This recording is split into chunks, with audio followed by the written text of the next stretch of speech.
Final Saturday in October for the 2024 schedule is on the way for NAIA football. Good evening. I'm Joey McWilliams.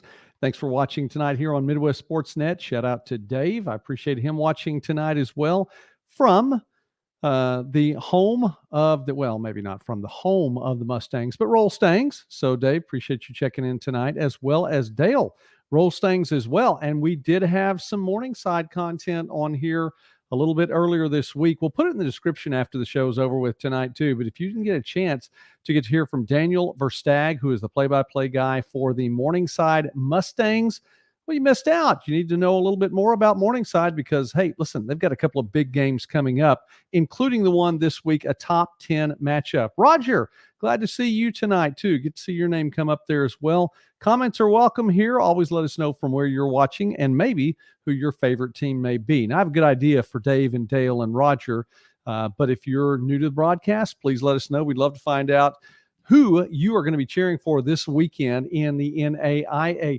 We are going to move through some games tonight, some of them a little more quickly than others because we do want to get to news coming from the NAIA today and some rankings that are coming out. Now, I know there's controversy over rankings and ratings. Maybe it's just here on this channel. Not sure. Anyway, but I don't try to create controversy. It's semantics. That's all there is. But there are some rankings that have come out today. We'll talk about that at the very end. Dave, thank you very much. Let me go ahead and put that up there because Daniel does have some talent. If you haven't seen that, we need to check it out. We are going to have more broadcasters here on the channel as well, too. As a sports broadcaster myself, I always enjoy stopping by different channels and talking about what's going on. I covered Southeastern Oklahoma State University. Well, I actually still do. But, I mean, I was the color guy for 13 years in two different stints. Got to do some play-by-play along the way and still fill in occasionally when a need is there. And so it's nice to get to talk about the team that you follow all season long. So just something to talk about. Great segment with Daniel. Thanks, guys. Appreciate that a lot. And let me tell you something. He really is talented. He's good at what he does. If you cannot be at the game, and it's a big top 10 game this weekend, but you want to follow along, try to find his radio broadcast, and he tells you exactly how to do it on the broadcast. All right, let's get into this really quickly, and we'll try to keep going again through the night here. Well, we're not going to go through the night, but we'll try to get going pretty quickly. Let's start with the number one team in the country, and that is Kaiser. 5-0, the Seahawks are right now, and they are hosting 1-4 Thomas. This is one of those, I will just tell you right now, we're taking Kaiser in this one. It doesn't matter who is at running back. Shea Spencer is doing a great job leading the way for this team, whether it's going to be Andrew Burnett as it was last week, or Meisinger, who was not there last week, but man, he is a quality running back as well. One of the best absolutely in all of the NAIA. We're taking Kaiser in this one and moving on along to St. Thomas, the number 5 team in the country, 4-1, that one loss being to Kaiser. So if you keep things going, if you're the Bobcats and say, hey, listen, we just need to play this on out. Finally made it in the playoffs last season after some worthy schedules, records in years past, made it to the playoffs last year. You have to think that a one-loss St. Thomas Bobcats team is going to find its way back into the playoffs as well, and that's also with those rankings that we're going to talk about here in just a moment. We're taking St. Thomas in this one. Southeastern on the road taking on Warner. Warner lost to Thomas last week, and both of Thomas's wins in the regular season, or in its program history, actually, have come against Warner. We think Southeastern keeps this going 4-1, a top 25 team. And one of the things also about Southeastern you have to consider here, one loss, that loss also to Kaiser. So Southeastern in the same situation that St. Thomas is in, the one loss being to Kaiser. Put yourself in a good position. These two teams are going to play each other next week, and it will be Southeastern hosting St. Thomas in Lakeland. That is next Saturday, so we'll talk about that a whole lot more in upcoming programs. Also from the Sun Conference, Ave Maria 2-4, Florida Memorial 3-2-1.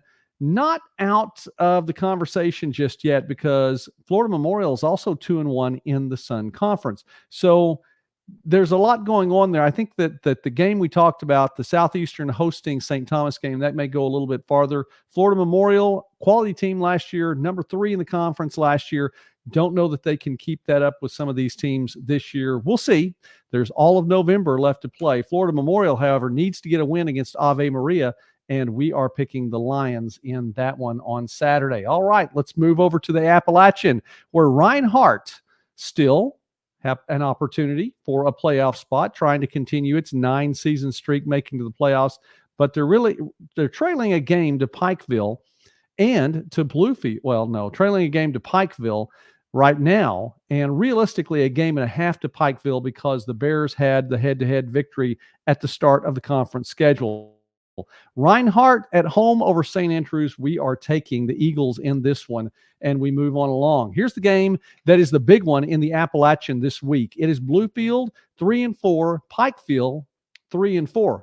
And you might say, well, Joey, I mean, come on. These are two teams that are 3-4. Yes, but they're both 1-0 in conference play. The winner of this one really has the upper hand and controls its own destiny on the way out through the remainder of the regular season. Pikeville 3-4. Lee Kirkland is just having himself a season. 330.3 passing yards per game. That's good enough for second in the NAIA. He has 21 passing touchdowns on the season. That's tied for 6th in the NAIA. We are taking Pikeville at home over Bluefield in this one. Union Commonwealth, Kentucky Christian, a couple of teams that have struggled somewhat this season. 1-2 in conference are the Bulldogs on the road at the Knights, who are 0-3 in Appalachian play. Kentucky Christian is putting itself in a position to do well and grow for the future. However, we're going to take the Bulldogs on the road in this one. As Union, we're going to say they're going to go to 3-5 overall. All right, moving along now to the Mid-South Conference. And this one, a battle of top 20 teams in the NAIA rankings, not ratings right now. The official coaches poll, the official NAIA Go Route poll for the rankings right there, having Bethel at number 16, 5-1, 1-1 in Mid-South play. Georgetown, number 14, 4-2. 2 losses coming in crossover play with the Appalachian Conference there, but 2-0 in the Mid-South. Georgetown's the only team left in the Mid-South without a blemish in its league record right now. 4 teams also in the Mid-South with just 1 loss. This will go a long, long way to determining who's going to come out of not only of the Mid-South Conference, but this might set up that second opportunity. Mid-South, at the start of the season, we looked and we saw Georgetown, we saw Bethel, we saw Lindsey Wilson. And last season, just on the outside looking in with only 2 teams making, of course, the champion and then the at-large there, we thought there could have been 3, but Bethel and Lindsey Wilson really became a de facto playoff game when they played each other late in the season. Right now, it's not just those 3. You're talking about Campbellsville, who just picked up its first loss of the season this year at 6-1. Tigers on a roll. Cumberland's both playing very, very well. However, this is the marquee matchup, and we are taking Georgetown at home in this one to remain undefeated in Mid-South play, pick up the 5th win of the season. We think the defense is just a little bit too much on the Tigers side, and then, of course, playing there at home.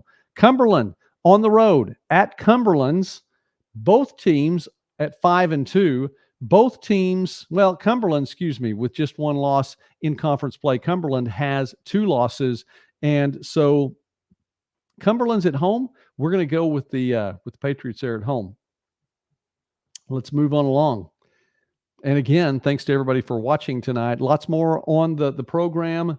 We do want to get to that near the end, so we're going to continue to try to roll ahead with this, making sure we hit all 46 games. We're back to 46 games last week, and this week, 46 games on the docket, 97 teams overall, with football teams competing in the NAIA this season. That number, it's going to grow next year. We'll have Rio Grande in the Appalachian next year, and we'll see if maybe a couple more of these teams that are on the outside looking in do join the NAIA between now and then. It would be really neat to have an even 100 teams competing in NAIA football. We'll see how that plays out.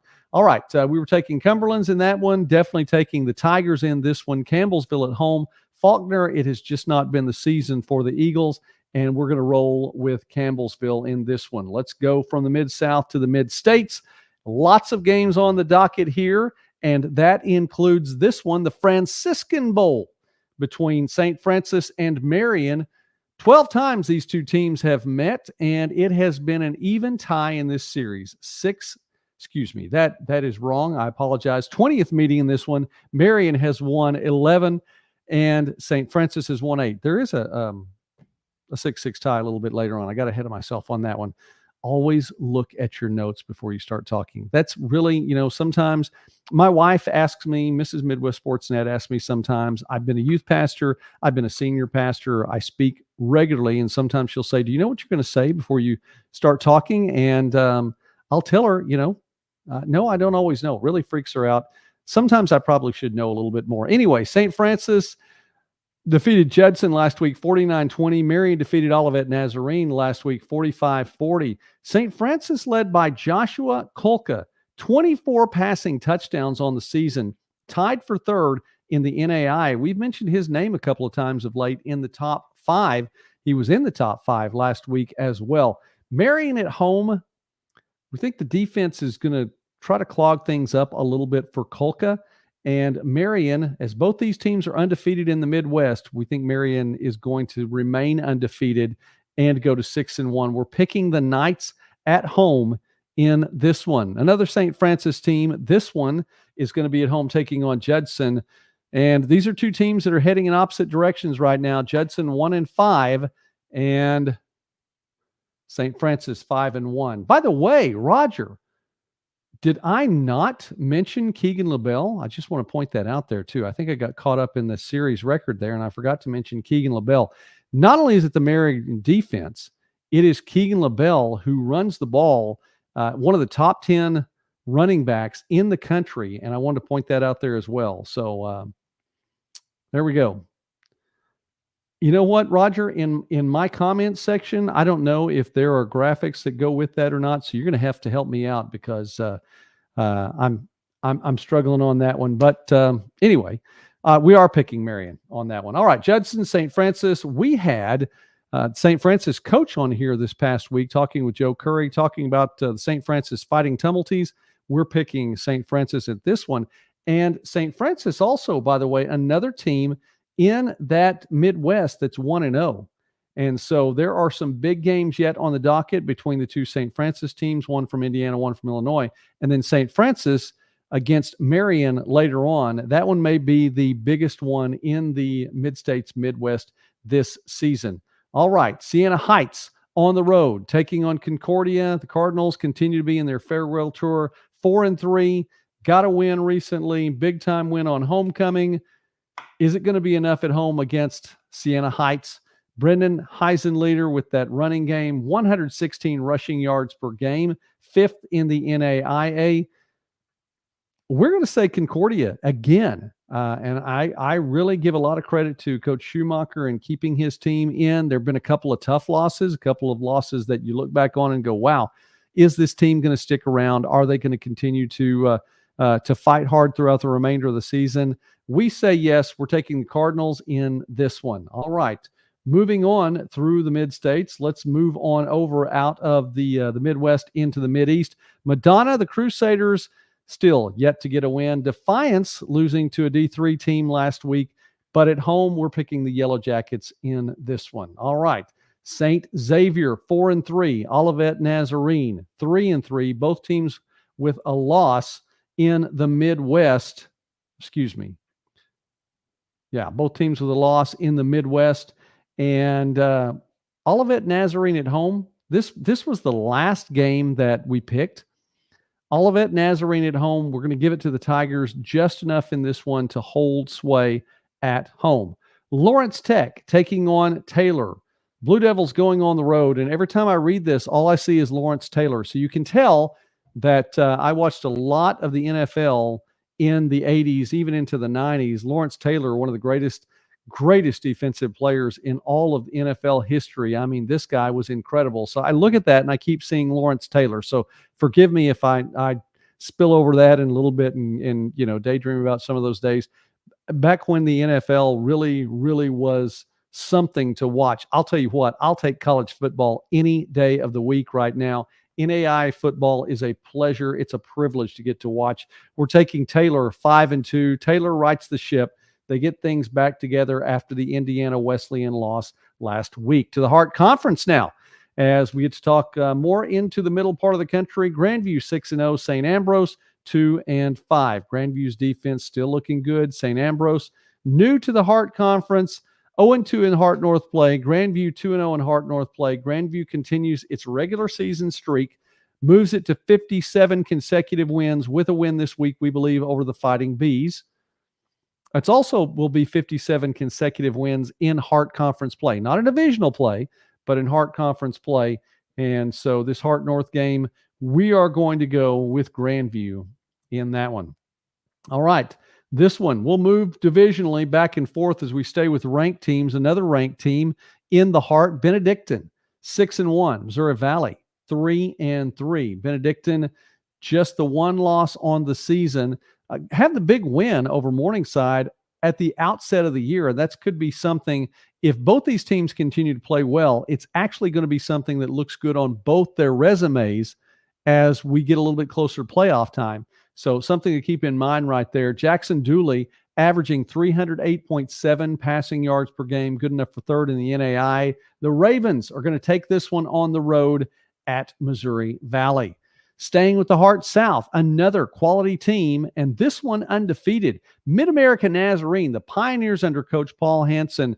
I mean, they just get better and better and better, taking on a surging Missouri Baptist team that last season in its first year in the Hart didn't fare as well. Right now, 4-2 in the Hart. Missouri Baptist, 2-1 in Hart South play. Mid-America Nazarene, 2-0 in Hart South play. The Pioneers were one of those teams.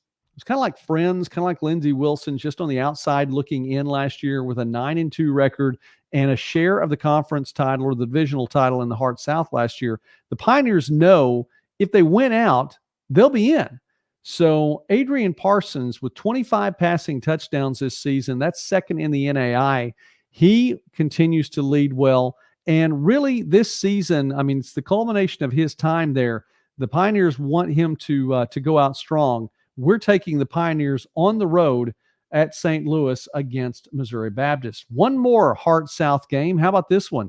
Baker, 5-1. Central Methodist, 0-7. Baker actually ranked number 17. Don't know why the little 17 isn't up there beside their name, but the Wildcats are 5-1. Truman Julesgaard was back last week. We expect him to be back again this week and to take care of business against the Eagles at home. Another one going back to the Hart North as we look at Clark and William Penn. A couple of teams that have been struggling so far. Clark with 1 win, William Penn with 2. We're not just taking the team with the most wins so far, but we do believe in Coach Benavidez and going to be there at home in Oskaloosa in this one, taking on Clark. We think that William Penn will come away with the victory on that one. Did I pick Baker? I did pick Baker. All right, that's fine. Another one from the Hart. How about this one? Sticking with the North, Peru State against William Woods. Peru State 4-2 on the year, 2-1 in Hart North play. Now, again, another team that's mathematically still in this, but needs to win its way out. And this is a Peru State team that last year going up against Grandview with a win would have unseated Grandview from that top spot and had a playoff spot. So the Bobcats continuing to play strong, and I think they're going to be playing, at the very least, somewhat meaningful football in November. We have Peru State taking the win in Fulton on this one. William Woods in their inaugural campaign. One more game from the Hart. And this one, and I mention it every week, this was our dark horse pick. This was a team that we thought would be able, if it did or not, now we thought they would be able to make a run deep into the month of November and possibly beyond. Graceland 5-2. Defeated Clark last week 49-27 on the road against a Culver Stockton team, and the Wildcats have just picked up their first win of the season. Graceland's 3-0 in the Hart North, undefeated and in control of their own destiny. And that Graceland Grandview game is not too far in the distant future. So keep that in mind, or it's not too far in the future. It's not the distant future. It's coming up quickly. Graceland 3-0 in Hart Conference play, in Hart North play specifically, 5-2 overall. Cade Ross, 23 passing touchdowns, good enough for fifth in the NAI, 279 passing yards per game. And he hasn't played every game, by the way, either. That's good enough for eighth in the NAI. And then there's the NAIA leader in Gerald Monroe. He leads the league in receiving yards per game at 157.1 of those. He leads the league and the country in receiving touchdowns per game with 17 of those. So that's a connection. We don't think it stops at Culver Stockton. The Yellow Jackets were taking Graceland in this one. Now we move on over to top 10 matchup right here. And this one is a big one, no doubt about it. Morningside at Dordt. Excuse me. Sorry, I made it that far, guys. Morningside at Dordt on this one. Morningside 6-1, 6-0 in GPAC play. Dordt 6-0, 6-0 in GPAC play. The Defenders picked up their first win in program history against Morningside last year.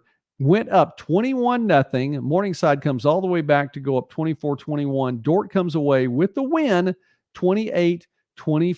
And it really, I think it set Morningside back. And that combined with the Northwestern loss, Morningside with 2 conference losses, and it had been a long time since that had happened. I think more than 15 years. I'll go back and check that between now and next week. I'm just trying to call that back from last year. Zach Chevalier for Morningside, 393.7 passing yards per game, tops in the NAIA, 27 passing touchdowns, tops in the NAIA. Drew Sellen, his top receiver, 145.6 receiving yards per game, second in the NAIA. He has a number of receiving touchdowns as well. This is an offense that can get it done against a defense that can get it done in the Defenders' defense. And so really contrasting styles.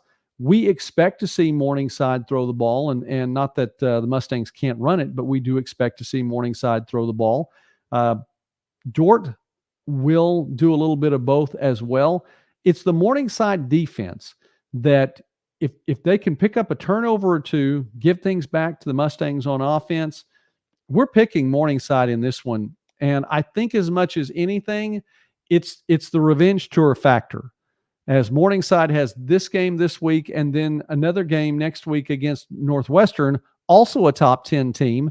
It's a team that's gotten the better of Morningside last year and has a national championship to its credit, even with the Morningside win that season. The only loss of the season for Northwestern, the year it won the national championship recently, was against Morningside.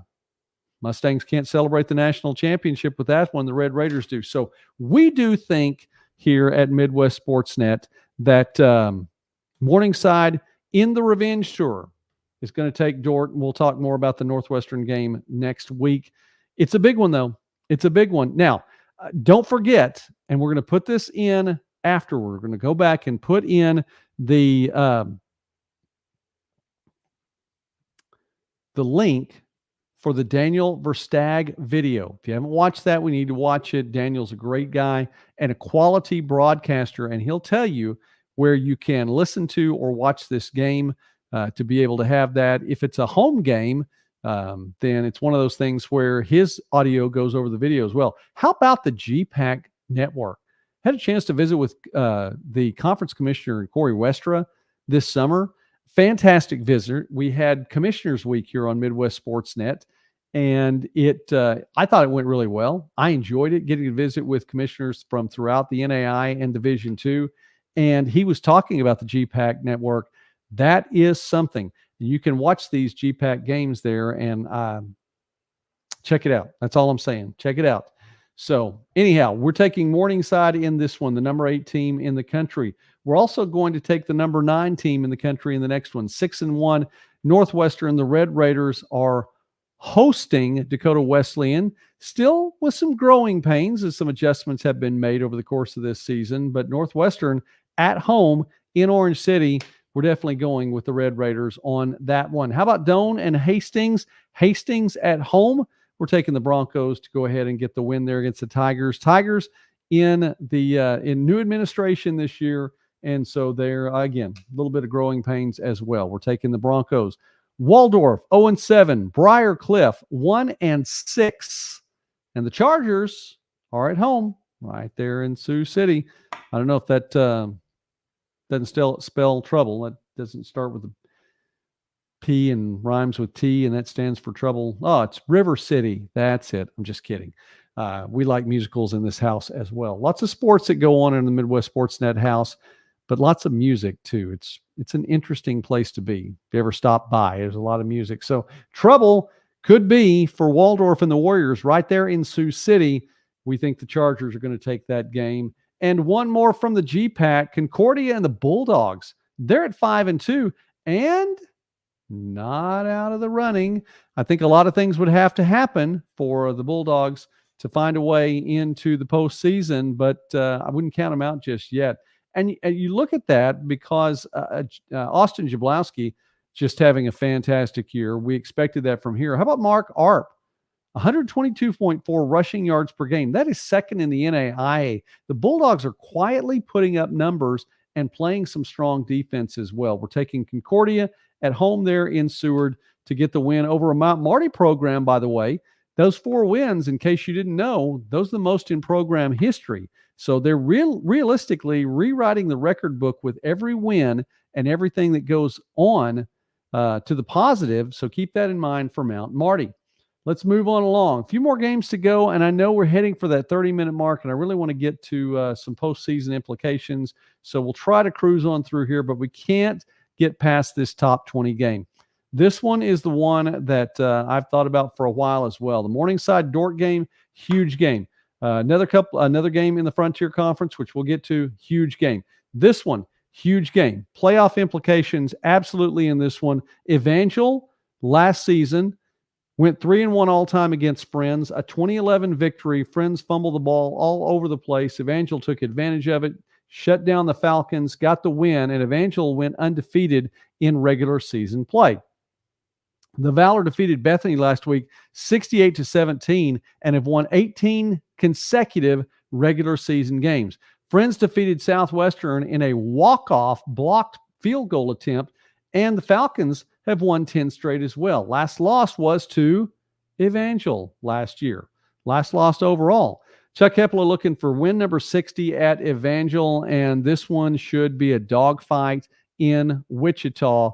Friends at home, the Cardiac Kids, they've not been putting the ball on the ground as much as they did last year, and we think that's just enough to give them the edge. We could talk about this game for a lot longer, but we'll just go ahead and give our pick. Friends in a close one against Evangel, and the Falcons stay undefeated. Southwestern at Bethel. Southwestern coming off a heartbreaking loss last week against Friends in that blocked field goal attempt. And excuse me.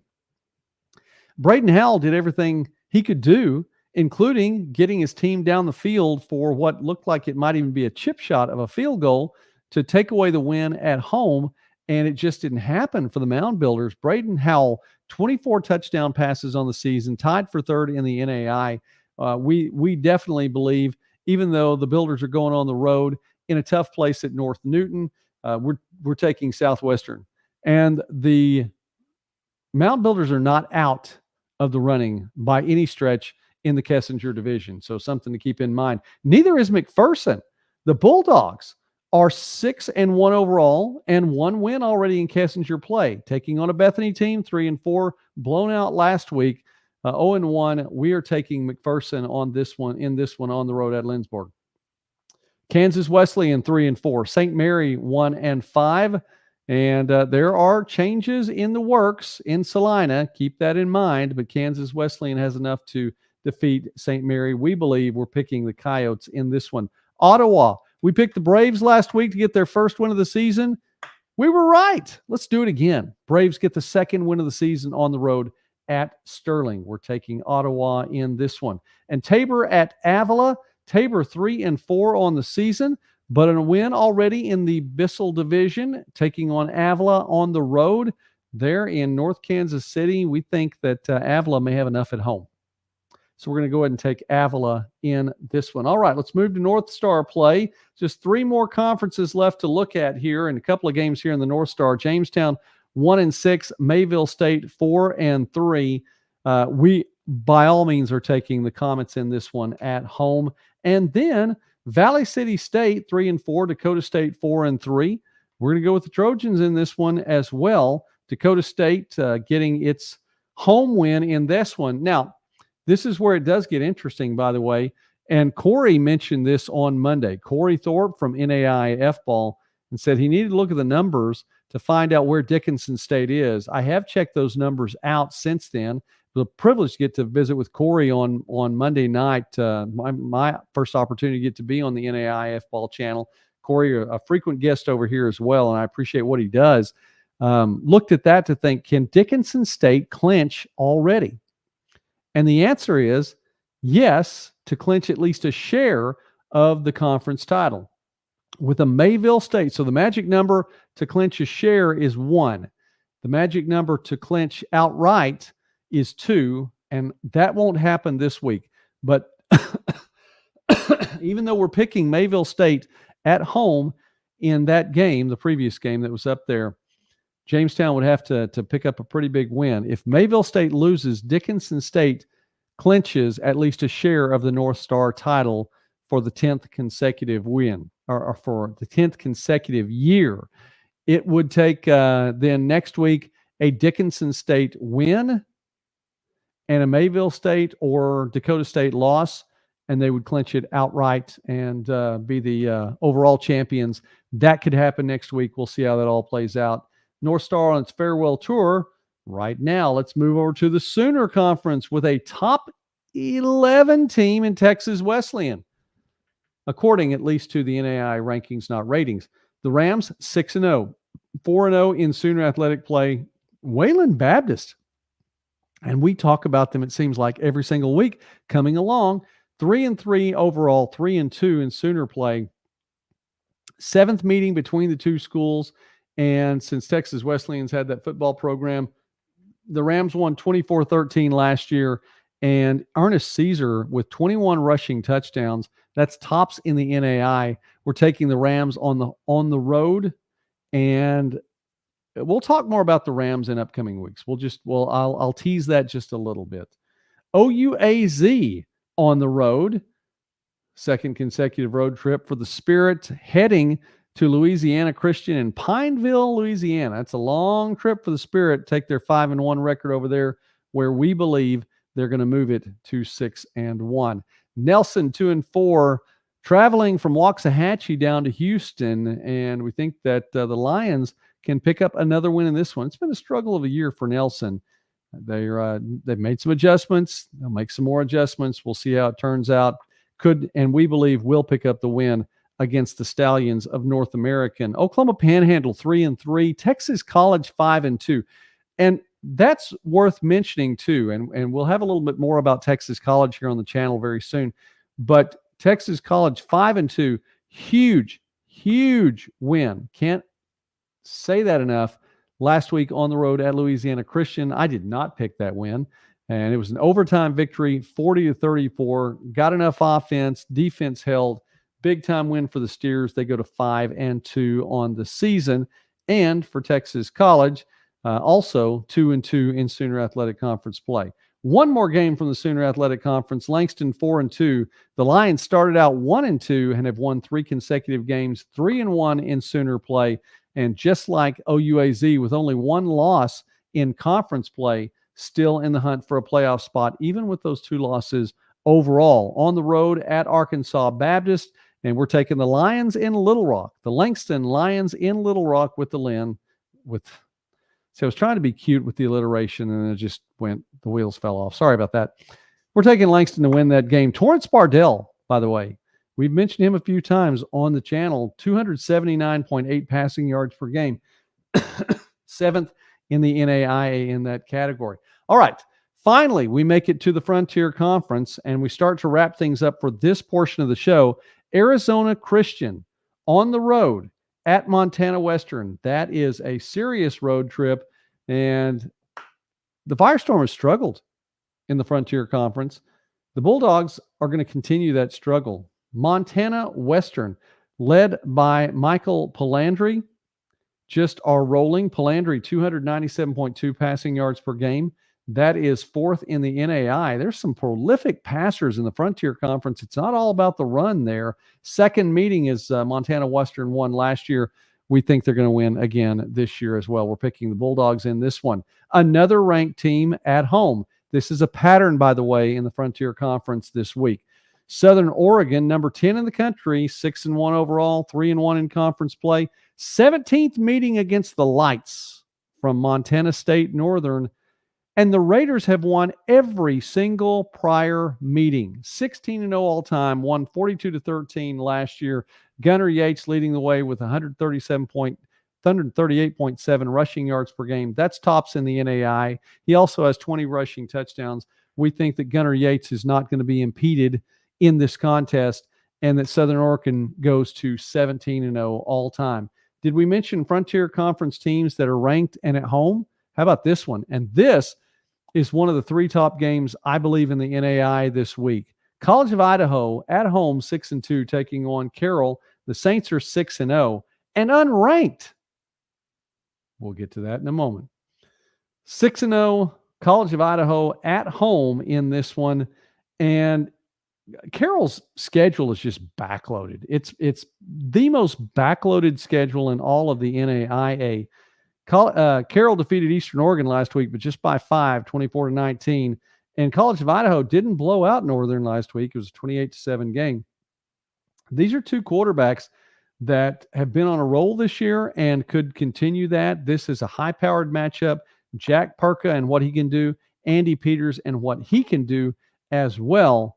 And this one should be a great one to follow. Carroll and College of Idaho. Okay. We hate to do this because we think Carroll's going to continue a run, but we're taking the Yotes at home.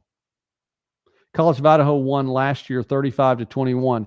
This is the matchup, by the way. I said that they played 12 times before. This is the 13th meeting. This is the one. Carroll, 6 wins. College of Idaho, 6 wins. Well, this one's going to give one side or another the advantage and also put them in a good place for the playoffs. Rocky Mountain on the road at a ranked Frontier Conference team. Montana Tech 5-2. The Battling Bears are just 1-6. Montana Tech led by Lander Smith, 118.3 rushing yards per game, fourth in the NAI. This is the 117th meeting between these two. Rocky Mountains owns a 70-45-1 all-time record and won 28-21 in 2023. We're taking the Ore Diggers, though, in this one, the number 15 team in the country. And finally, Simpson at Eastern Oregon. Eastern Oregon lost 3, won 3, lost last week. We think that that little pattern stops there because we're taking the Mountaineers over Simpson in this first meeting between these two teams. Quincy Glasper is a dual threat. Someone to watch. He's averaging 282.3 passing yards per game, fifth in the NAI, and he can run the ball as well. So keep that in mind. All right, let's get to what we do need to talk about here. And this came out today. The ARC, their rankings, okay? They are rankings. And the ARC rankings came out today. So let's go ahead and let's get rid of that. Put that up there. Okay, there we go. 4 different areas in the NAIA, and you look over this just a little bit and see these different teams that are there in 3 of these areas, and this is what helps determine not only who makes the playoffs, but the seeding for the playoffs. And I use that word seeding lightly because it is a championship series. It's not a true tournament. It's not a true bracket. And so seeding doesn't really hold out. You could get seeds that play each other in the first game that aren't like an 8-9 or a 7-10 or something like that. So in the first area, Montana Western on down through OUAZ, those are in the order of their rankings right now in the NAI official rankings, not ratings. So nobody really went off script in the people that put this together. Same thing for Area 2, same thing for Area 3. Area 4, it's a little bit different, but I mean, you're just going straight down the rankings, and putting the teams in there as they are listed right now. So there's not a lot of play there. Wherever you happen to be in the rankings, that's where you're going to be. But I think it's very interesting in that first area, because you look at that and there's a Carroll team that is number 8 in the Area 1 rankings, and it is undefeated. And now I recognize Carroll's schedule, as we mentioned, is overwhelmingly backloaded. We've got the toughest teams on the schedule. They have to play them in the final 4 weeks of the season. So this is going to sort itself out. But I don't know that I would have had Carroll at 8 just because the poll, the weekly poll, has it as that. And I would think there would be some leeway. I think there would be some play for the people who have been tasked to give their opinion about where these teams all are. I'm not going to say Rankers or Raiders, because it just Rankers that just doesn't fly, and Raiders isn't accurate. So the people who've been tasked to do this, I think it would have had Carroll a little bit higher on that initial ranking. There'll be another one a little bit later on. Roger, 6th is 4 places out of the hunt. Yeah. Marion does need to win out. And Roger, you're exactly right. I'll go ahead and put that up there so everybody can see that. You're exactly right. 6th is 4 places out of the hunt. The Frontier Conference is not going to get 4 teams in. They're not going to get 4 teams in. It is possible. I would say, at the way they've been playing, the rate they've been playing right now, it is probable to get 3 teams in. I mean, you've got teams that have been, 4 teams in the top 15 right now. And read into that what you want to. I read a lot into it. I read a lot into it right now that they're waiting to see what Carroll's going to do. I read a lot into it that they're waiting to see which KCAC team is going to come out of this Evangel Friends Southwestern mix. I read a lot into it that they're waiting to see what Baker or Mid-American Nazarene's going to do against each other. And we already know that Benedictine has the win against Baker head-to-head. What those 2 teams are going to do with Benedictine and Mid-American Nazarene. I think they're waiting to see a couple of other games. And Pikeville's not even ranked and is likely to make the playoff. So I think there's a lot going on in there that you could read into it. But these are the numbers right now. So if you want to check these out, by the way, these are the official numbers. Grandview, obviously, at the top. But to go back to Roger's point, you need to win out. Marion needs to win out. Carroll needs to win out. There are a few other teams that just need to win out. St. Thomas needs to win out. I mean, even with a win this week, if Kaiser's the only loss, St. Thomas looks good. They're number 2 right now in the Area 4 ranking there. But Southeastern's right there on their heels. And Georgetown tied with Southeastern. We can go with it if you want to. I'll tell you one of them that I like, by the way, and Marion, number 6, by the way, in Area 3. Let's go over there for just a second. Indiana Wesleyan at the top. I don't think there's any question. Dort, number 2 right now. Absolutely, because they are ranked a little bit higher.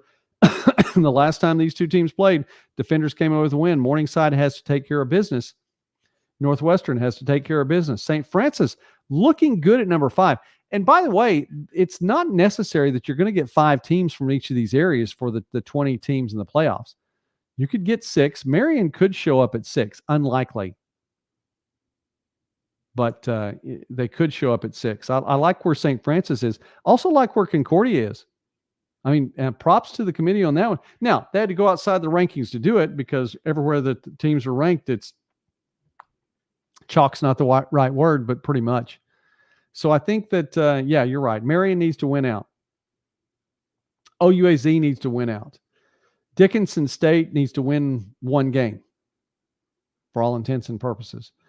I think those 3 teams up there. Texas Wesleyan, by the way, at number 3.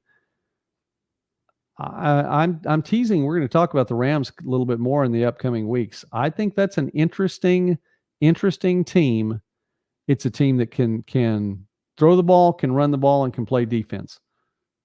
Sooner Athletic Conference needs a team like this to go into the playoffs and to get a home game. Let's go ahead and, let's see where this is right here. Sorry. There we go.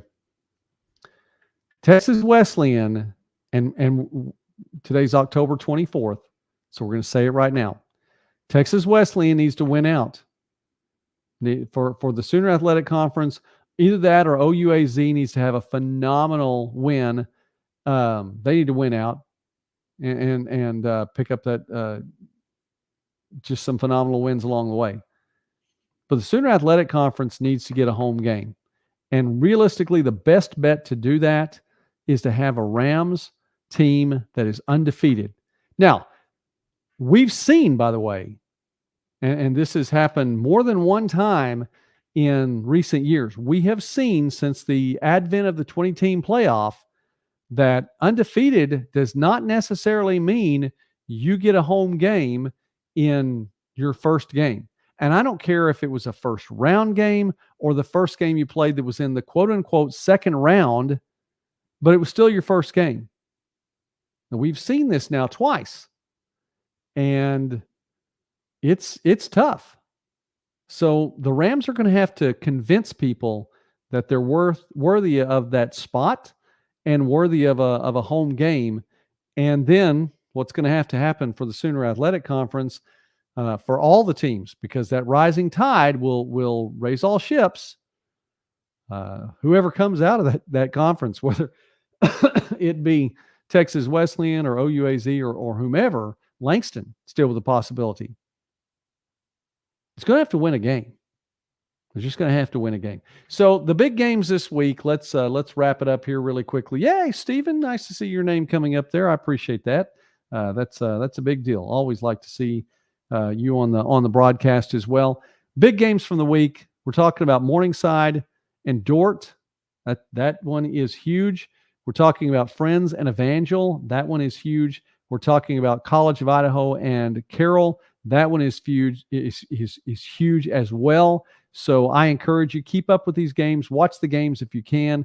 Find channels that aren't going to break the bank, and some of them are still free, which is really cool to get to watch those games. I'm going to be watching from the road.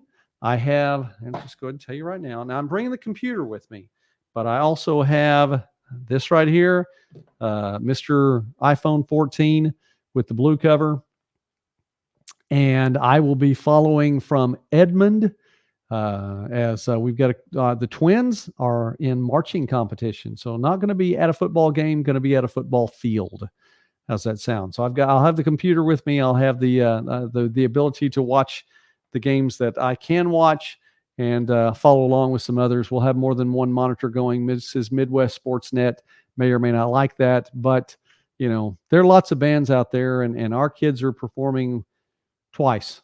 So I do want to watch the other ones. Don't get me wrong. It's a fun day. It really is. And there's a lot of quality competition out there. If you've never been to a band competition and you have even remotely a modicum of musical ability, I would say go to one. They really are fun. But we're going to do that and support the family. So I'm looking forward to seeing them perform. In the meantime, we know for sure we're going to see you on Sunday night. We'll talk about the top 5 from the weekend and give a lot of scores and more. Talk about top 5 performances. Also, there's a possibility we may get one more interview in this week. Not saying it's going to happen, but I've done everything I can do to get it. So we're just trying still to secure it if it happens. So that's all right. Anyway, Dale, thanks for watching tonight. Dave, thank you for watching. Roger, thank you for being there as well. Stephen, thank you for being a part of the broadcast. And for anyone else that happens to be watching tonight, I really do know how to say please when I put that in there. I'm not sure how I lost the please. So it says lease there. Let us know. Doesn't matter. That's all right. Let us know from where you're watching. Even if you're watching the replay, let us know in the comment section who your favorite NAIA team is and from where you are watching. So we would love to get to hear that. I'm Joey McWilliams. Thank you again for watching this tonight. It is a fantastic night, and I mean this so much more every single time I say it, and I don't know how to say this enough. It is a privilege to get to visit with you. Thank you, Dale. Thank you. I appreciate that a lot. It is a privilege to get to visit with you. It's been a long summer. I'm doing better every day, and I don't take these things for granted. I don't know that I ever did take them for granted, but I certainly don't take them for granted right now. So it's a privilege to get to visit with you tonight. Look forward to the next time we get to do this right here on Midwest Sportsnet. Oh, and by the way, if you haven't already subscribed, please do. Please do subscribe. There's an opportunity if you subscribe to become a member of the channel, and that's always helpful because we're talking about small college sports and more throughout the Midwest and beyond. But yeah, if you haven't already subscribed, please do that. I don't know what it does for the algorithm. Zero idea what it does, but it's encouraging. So, all right. God bless you all. Thanks again. Have a great, great night and go your team. We'll find out what happens on Saturday.